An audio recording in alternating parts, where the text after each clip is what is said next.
بسم اللہ الرحمن الرحیم۔ ناظرین، وی لاگ نمبر ہے 316 اور آج کے لحاظ سے پہلی قسط ہے اور صفحہ ہے 322 322۔ ناظرین، معارف القرآن جلد دوم، سورت نساء نمبر 4 اور آیت نمبر ہے 11 یعنی 11۔ ناظرین، روزانہ کی بنیاد پر ہم آپ کے سامنے پیش کر رہے ہیں قرآن کریم کا ترجمہ، تشریح، تفسیر اور تلاوت کلام پاک۔ اس کتاب کا ٹائٹل ہے معارف القرآن جلد نمبر 2، سورت آل عمران سے لے کر سورت النساء تک، پارہ نمبر 3 کا رکوع نمبر 9 سے لے کر پارہ نمبر 6 کا رکوع نمبر ہے 4۔ رائٹر ہیں اس کتاب کے حضرت مولانا مفتی محمد شفیع صاحب عثمانی رحمۃ اللہ علیہ، مفتی اعظم پاکستان۔ نحمده ونصلی علی رسولہ الکریم، بسم اللہ الرحمن الرحیم۔ قال النبی صلی اللہ علیہ وسلم، خیرکم من تعلم القرآن وعلمہ۔ بہترین لوگ وہ ہیں جو خود بھی قرآن پڑھیں، دوسروں کو پڑھائیں، سکھائیں اور لکھائیں۔ نگاہ عشق و مستی میں وہی اول وہی آخر، وہی قرآن وہی فرقان، وہی یاسین وہی طٰہٰ۔ فقط نگاہ سے ہوتا ہے فیصلہ دل کا، نہ ہو نگاہ میں شوخی تو دل بری کیا ہے۔ کون کہتا ہے کہ نفرت سے چلے گی دنیا، تو دکھا دے کہ محبت سے چلے گی دنیا۔ دنیا کی محفلوں سے اکتا گیا ہوں یا رب، کیا لطف انجمن کا جب دل ہی بجھ گیا ہو۔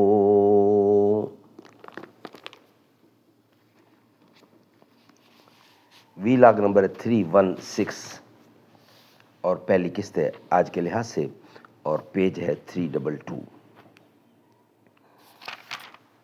معارف و مسائل کا کچھ حصہ باقی ہے، وہ ہم آپ کے سامنے رکھیں گے انشاءاللہ۔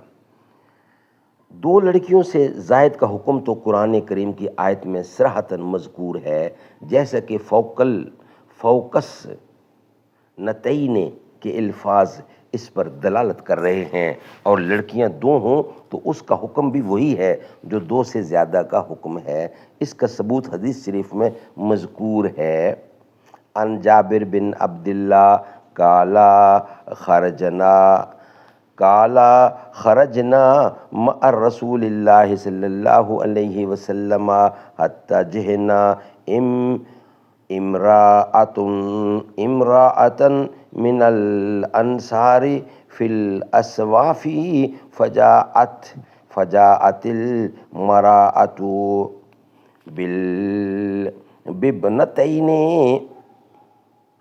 بابنتین لها فقالت یا رسول اللہ ہاتانی بنتا ثابت بن قیس قتل معک یوم احد وقد استفاء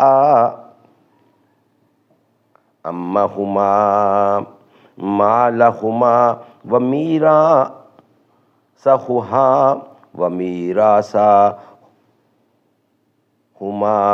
کلہ ولم یدع مالا الا اخذہ، فما ترى یا رسول اللہ فواللہ لا تنکحان ابدا الا ولہما مالم۔ فقال رسول اللہ صلی اللہ علیہ وسلم یقضی اللہ فی ذلک، وقال نزلت سورۃ النساء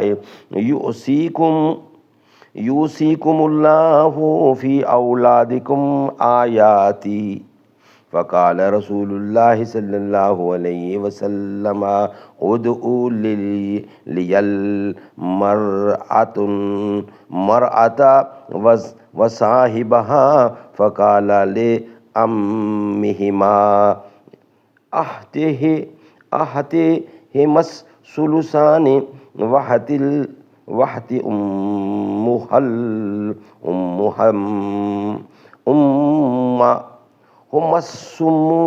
هم السمون وما بقي فلقا. ابو داود کتاب الفرائض و بمعنی فی الترمذی ابواب الفرائض، یہ حوالہ ہے اس حدیث کا. ناظرین ترجمہ پیش کروں اس کا. جابر رضی اللہ عنہ سے روایت ہے، فرماتے ہیں کہ ایک دفعہ ہم حضرت محمد صلی اللہ علیہ وسلم کے ہمراہ باہر نکلے. اتنے میں ہمارا گزر اسواف میں ایک انصاری عورت پر ہوا. وہ عورت اپنی 2 لڑکیوں کو لے کر آئی اور کہنے لگی کہ اے اللہ کے رسول، یہ دونوں لڑکیاں ثابت بن قیس میرے شوہر کی ہیں جو آپ کے ساتھ غزوہ احد میں شہید ہو گئے ہیں. ان لڑکیوں کا چچا ان کے پورے مال اور ان کی پوری میراث پر خود قابض ہو گیا ہے اور ان کے واسطے کچھ باقی نہیں رکھا. اس معاملے میں آپ کیا فرماتے ہیں؟ خدا کی قسم، اگر ان لڑکیوں کے پاس مال نہ ہوگا تو کوئی شخص ان کو نکاح میں رکھنے کے لیے بھی تیار نہ ہوگا. رسول اللہ صلی اللہ علیہ وسلم نے یہ سن کر فرمایا کہ اللہ تعالیٰ تیرے حق میں فیصلہ فرما دے گا. حضرت جابر فرماتے ہیں رضی اللہ کہ پھر جب سورۃ نساء کی یہ آیت یوصیکم اللہ فی اولادکم نازل ہوئی تو رسول اللہ صلی اللہ علیہ وسلم نے فرمایا کہ اس عورت اور اس کے دیور کو لڑکیوں کا وہ چچا جس نے سارے مال پر قبضہ کر لیا تھا بلاؤ. آپ نے لڑکیوں کے چچا سے فرمایا کہ لڑکیوں کو کل مال کا 2/3 حصہ دو، ان کی ماں کو 8واں حصہ، اور جو بچے وہ تم خود رکھ لو. اس حدیث میں جس مسئلے کا ذکر ہے اس میں آپ نے 2 لڑکیوں کو بھی 2/3 حصہ دے دیا. جس طرح 2 سے زیادہ کا یہی حکم خود قرآن کریم کی مذکورہ آیت میں منصوص ہے.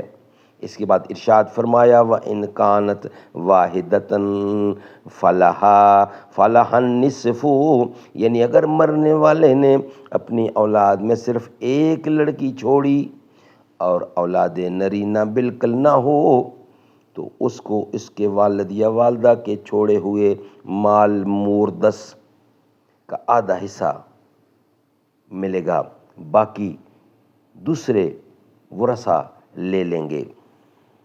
ناظرین اس کا ہیڈنگ ہے والدین کا حصہ.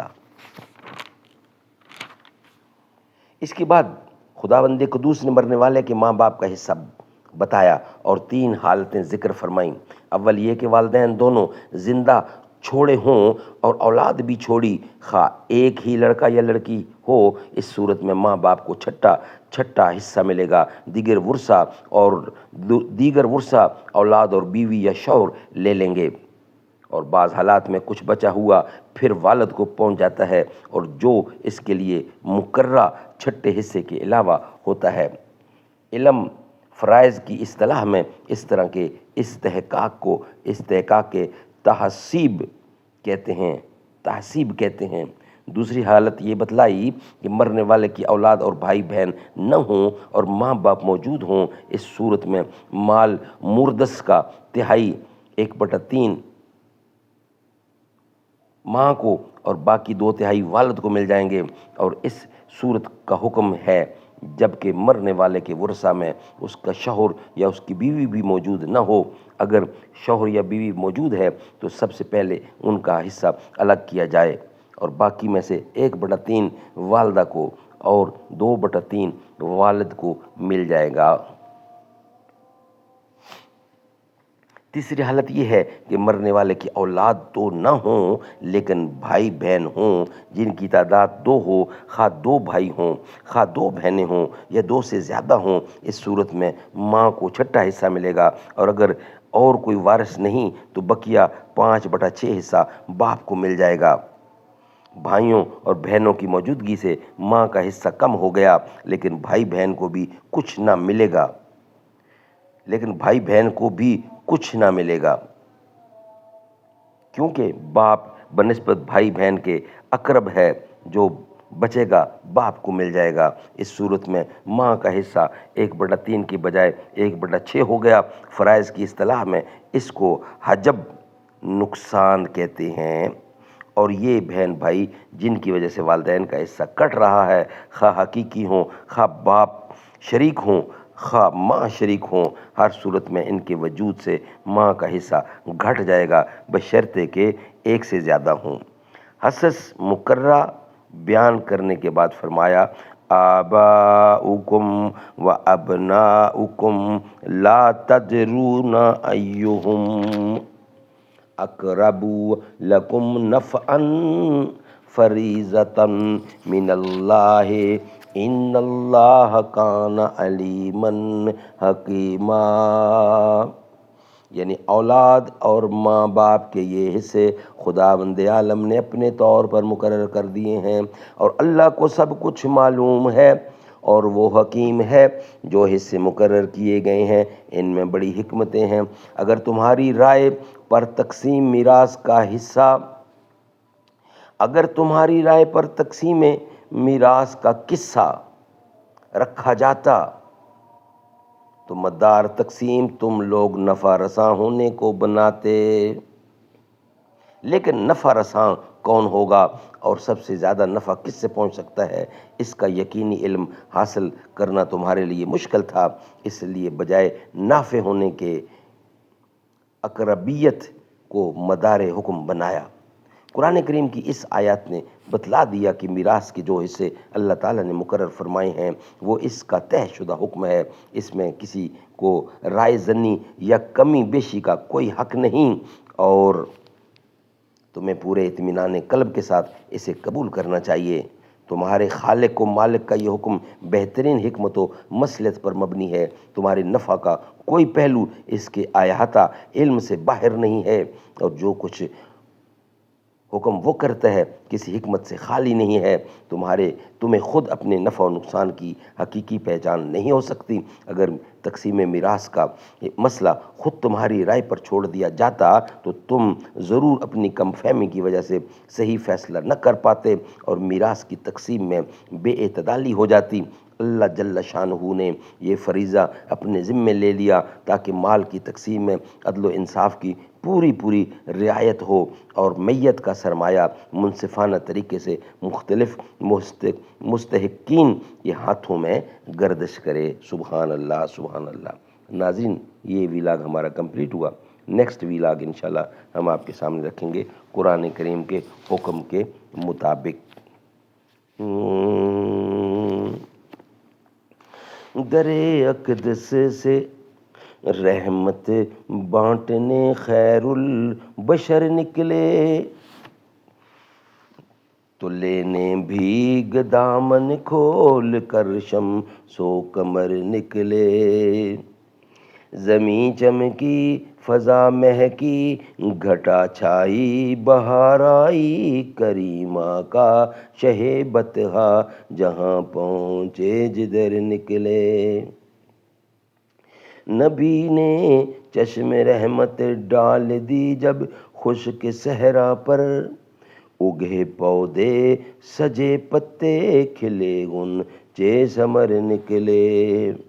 ہوئے جب مصطفیٰ کے دامن رحمت سے وابستہ، نہ تھی جن کی کوئی اوقات وہ بھی معتبر نکلے۔